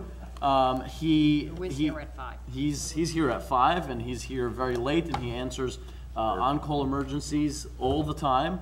At 5 o'clock in the morning, I've seen him at 7-Eleven. So Yes, and he's to be commended because he also recently celebrated his 40 years with the township. Only surpassed by his father, Pooch, who we recently recognized on his passing, and so he's had big shoes to fill, but I know his father's proud of him. 1 more year to go, and you've got him beat. Thank you, and good evening. Public Works, our mission and purpose is for the maintenance, repair, and improvements of roads, parking lots, sidewalks, parks, trees, buildings, sewers, and vehicle maintenance for the entire township. We're also responsible for leaf collection, snow removal, sanitation, and recycling. On to salary and wages. We have 22 full-time employees. We have 4 part-time employees for a total of 26 employees. You see a decrease of 1 full-time employee that was due to a retirement, and the increase in salaries that you see are all contractual. On to other expenses. We have two major expenses in materials and supplies with a decrease of 57.3% and miscellaneous with a decrease of 98%, moving those over into capital for anticipated projects to come down the pike this year that haven't actually been formulated yet, but we're actually working on it. We'll have something at a later date. All the other lines in other expenses were pretty much held pretty close this year. Moving on to transportation, we actually held that line completely. We didn't anticipate any changes at all. And onto our largest expenses, again, materials and supplies decreased. Again, it was moved into capital for projects. And transportation, we held it at the same line. Moving on to revenues generated, we have our recycling tonnage grant, we have our clean communities grant, we have our greening Union County grant, and we average approximately $100,000 annually with these revenues. And if anybody has any questions. Our DPW is critical both from an infrastructure point of view, dealing with emergencies all the time, year-round, natural disasters, storms. They keep our town looking as gorgeous as I think it does, a lot better than surrounding towns. It's the best it's ever And, you know, they also take on things that some communities don't. For example, just this Sunday, they were working, trying to clean up storm debris on county roads. You know, typically leaves are picked up on county roads, but the storm debris is our responsibility. And they were out there making sure that it was done safely, rather than during the week when traffic is heavy and puts them and motorists at risk. They were cleaning up the town, and they got all the county roads done in really a spectacular time. So DPW deserves a lot of credit for their great work, and especially the leadership of Mr. Betcher. I've said it before. The roads, I mean, plowing, things like that. I mean, I leave at 4:30 in the morning. On my street, I've seen blacktop every time. I mean, I can't come in, you know. No, mine's last. I mean, Your budget hasn't been approved yet, Ed.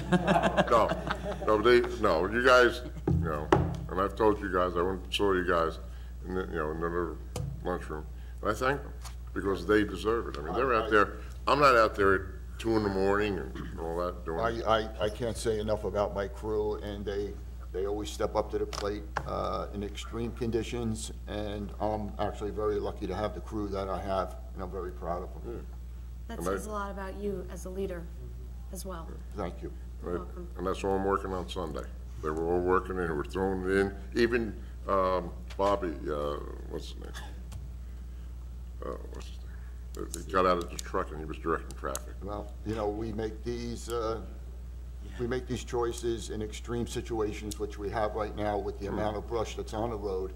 And it actually works for us to go out on county roads on the weekend, and you know, you don't have the traffic, you don't have the business traffic, you don't have the school traffic.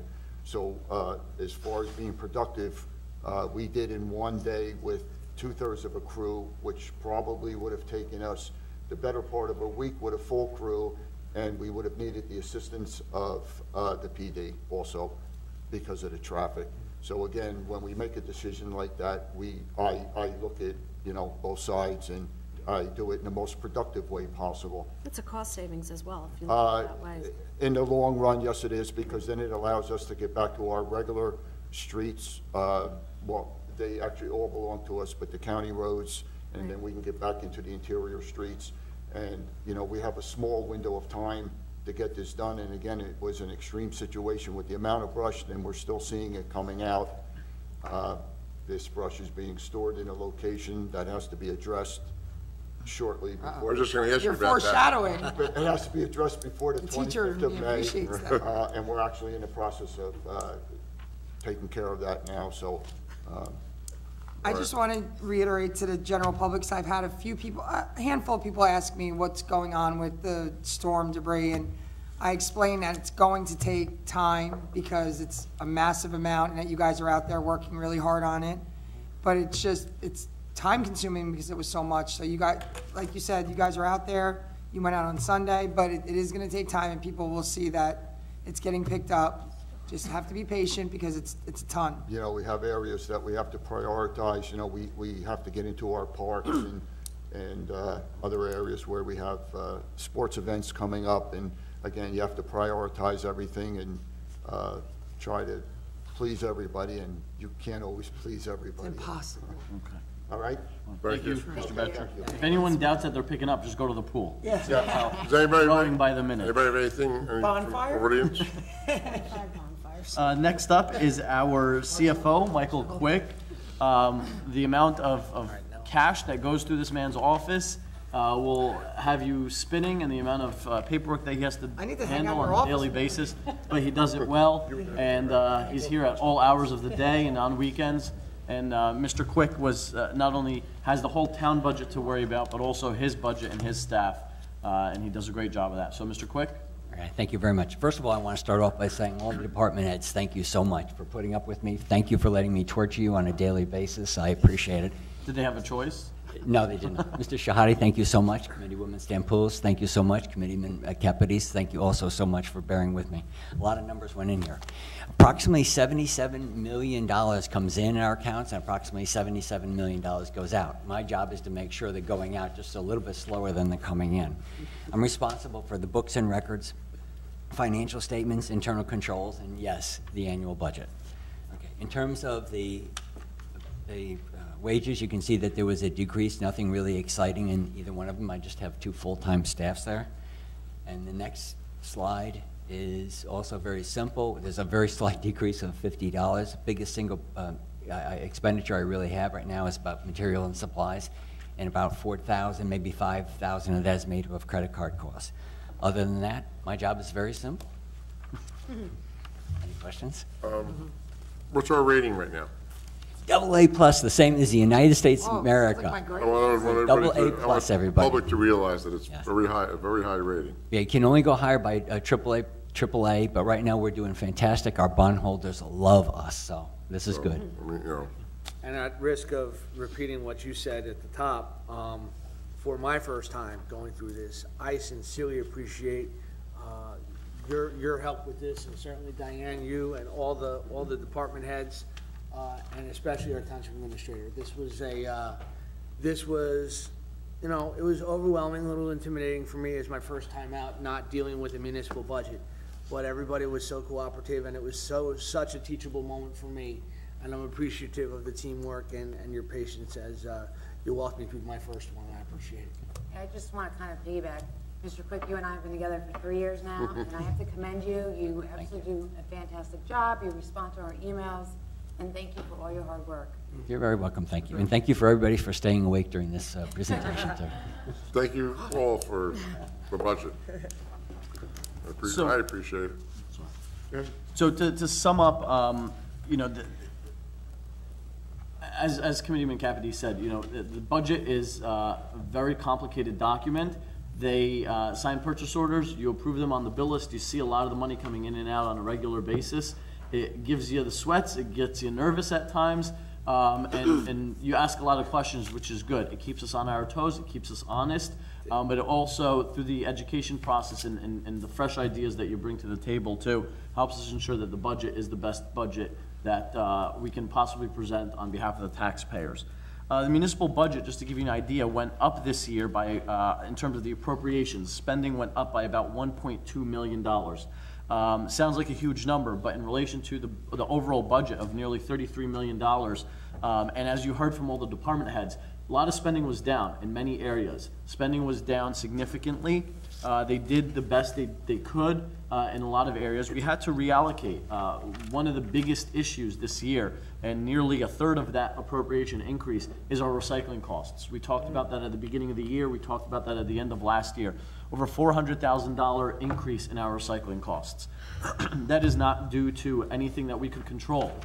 That is the way the market is going.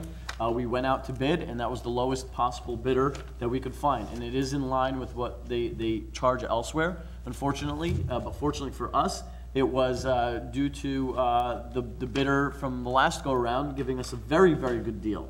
So now we're finally coming in line with what it should be.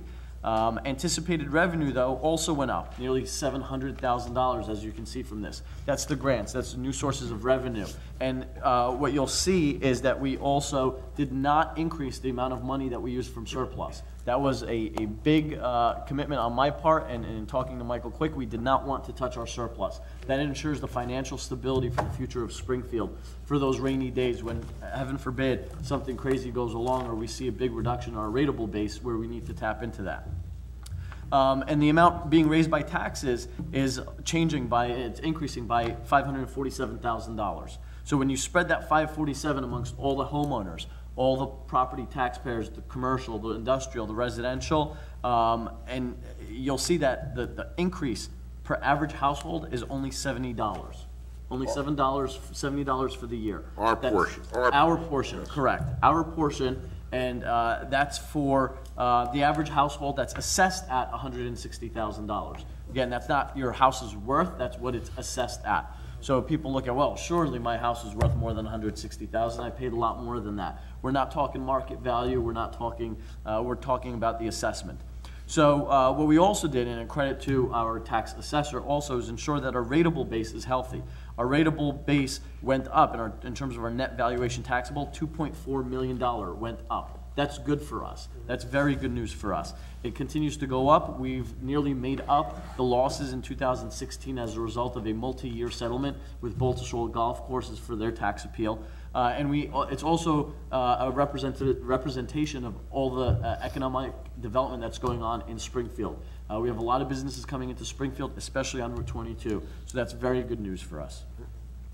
So with that $70 per household increase on our portion for the year, for our average assessment, that brings the total tax portion to $3,566 for that average household in Springfield on our municipal portion. So to sum up, we have the 2% increase. We've kept it without using any exemptions. The state allows you to look at things outside of that 2% cap. We had a hard 2% cap.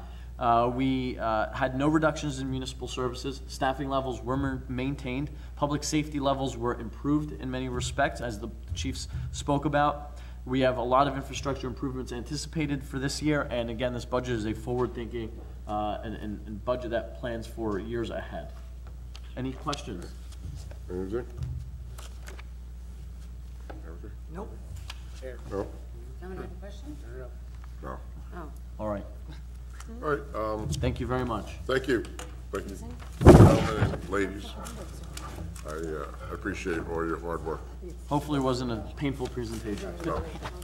Okay. Reports.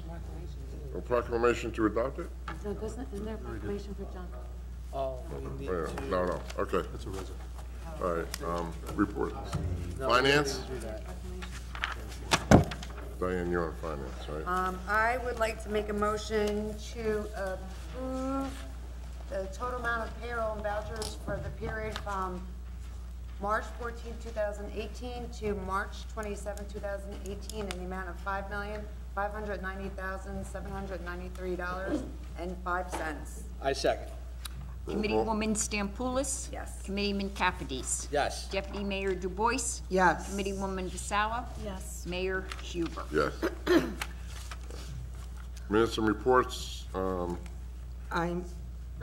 I move to adopt the workshop and executive meeting minutes of February 12th, 2018 as email. I second. All in favor? Aye. Aye. Any opposed? I abstain. Okay. Okay. Okay. I move to approve the regular meeting minutes of February 13th, 2018 as emailed. I second. All in favor? Aye. Aye. I abstain. I abstain. Thank you. That's right. We're on it, boss. All right. New business ordinance. Okay. For the second reading is ordinance 2018-04. This ordinance amends Chapter 6, Alcoholic Beverage Control of the General Ordinances of the Township by making changes to some of the license fees. I would like to make a motion to adopt ordinance 2018-04 as read by Madam Clerk with publication in the local source for April 5th, 2018. I second. Public comment on this? Any public comment? No comment. All right, discussion? Any discussion? Okay. Committeewoman Stampoulis? Yes. Deputy Mayor Dubois? Yes. Committeeman Capides? Yes. Committeewoman Vasallo? Yes. Mayor Huber? Yes. First reading? Ordinance 2018-07. This ordinance amends Chapter 4, General Licensing of the General Ordinances of the Township to authorize the municipal clerk to approve and/or deny bingo and raffle license applications. I'd like to make a motion to adopt ordinance 2018-07 as read by Madam Clerk, with publication in the local source for April 5th, 2018, with a final hearing on April 24th, 2018. Second. Discussion? No. Nothing? Nope. Nothing? Diane, nothing? Okay. Committeewoman Stampoulis? Yes. Committeeman Capides? Yes. Deputy Mayor Dubois? Yes. Committeewoman Vasallo? Yes. Mayor Huber? Yes. All right. And resolutions? Now, No, one more. Oh, sorry. that's the ordinance that was added tonight. That's right. I'm sorry. This is a first reading of ordinance 2018-08, which is not in the public's packet. I announced it was added earlier this evening. This ordinance creates the position of purchasing agent in the Township of Springfield and designates the township's initial purchasing agent under this ordinance.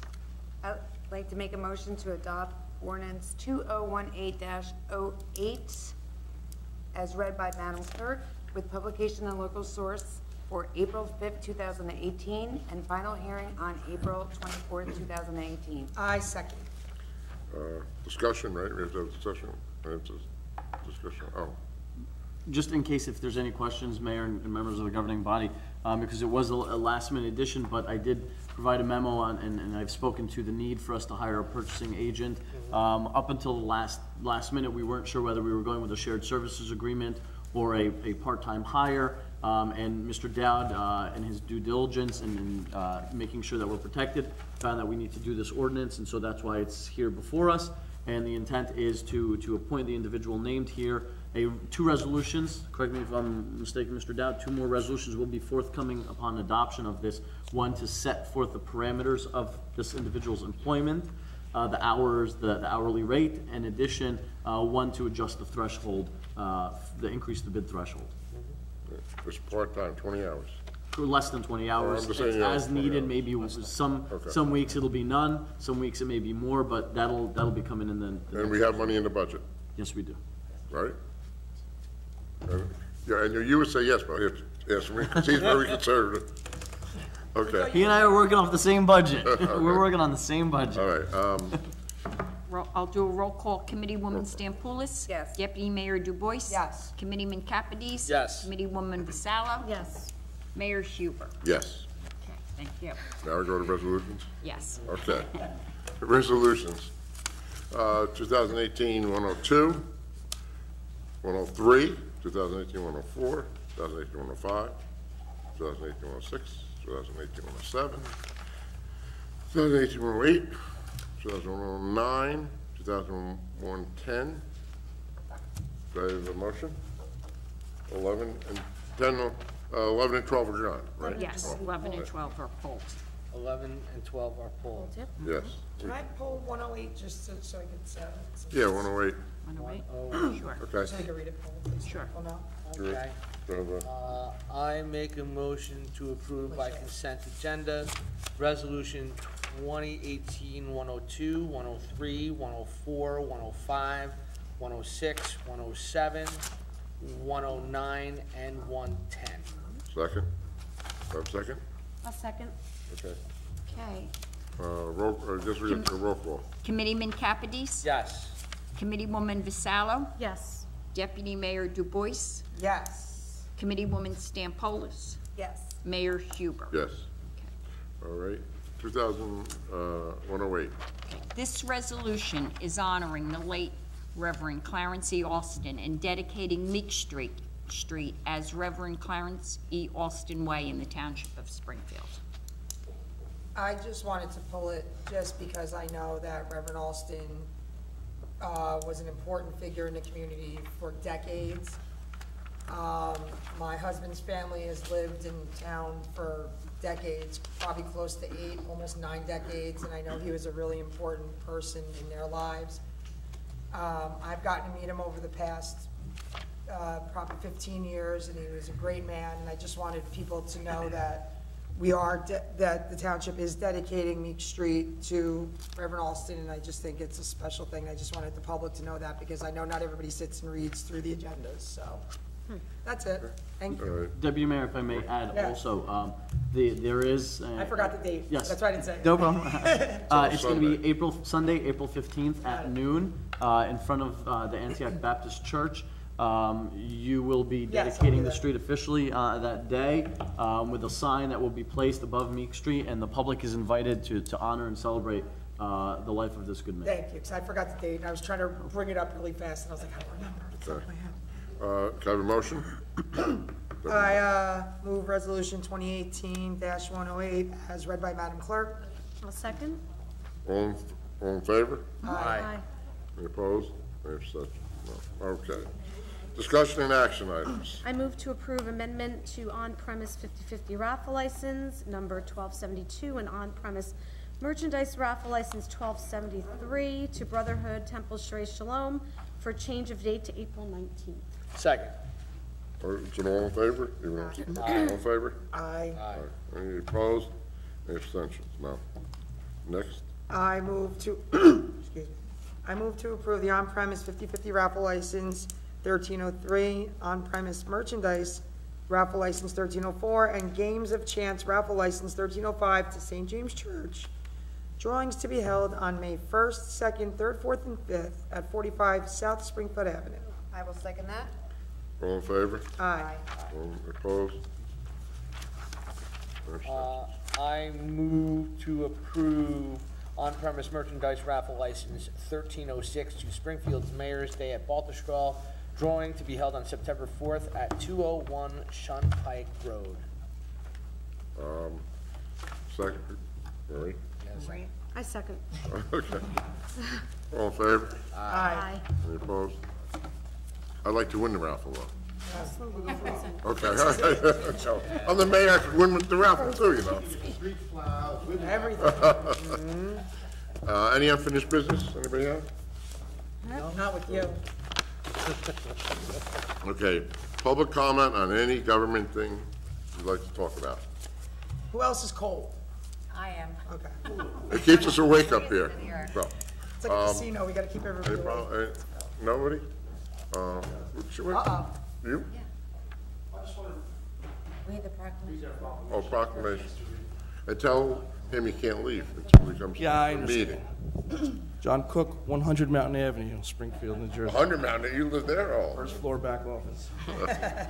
Under the desk, like Costanza.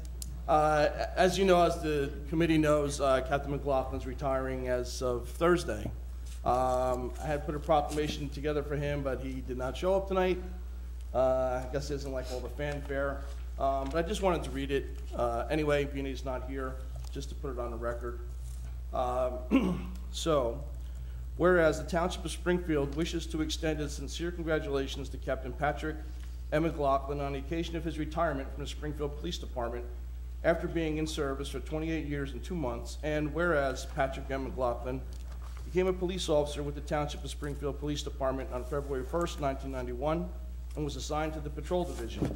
In 1995, he was assigned to the Union County Emergency Response Team, of which he was an active member through 2007.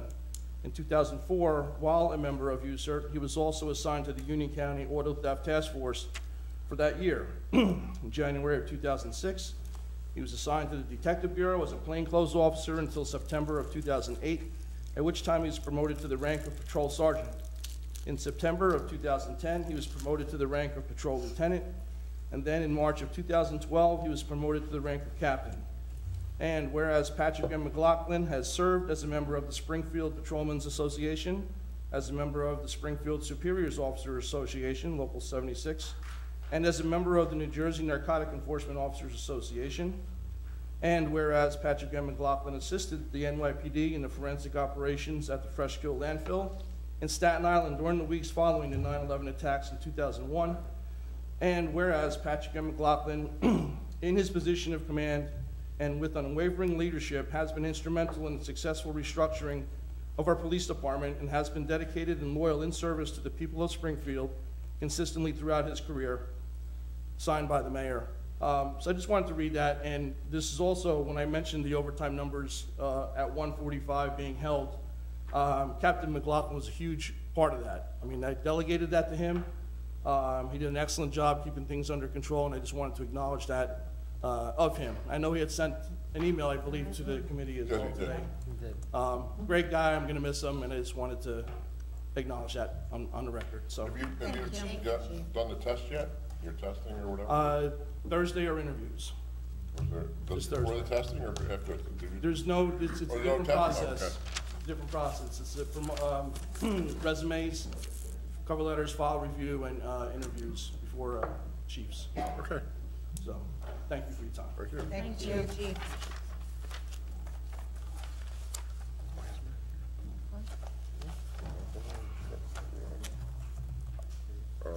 I'm sorry, executive?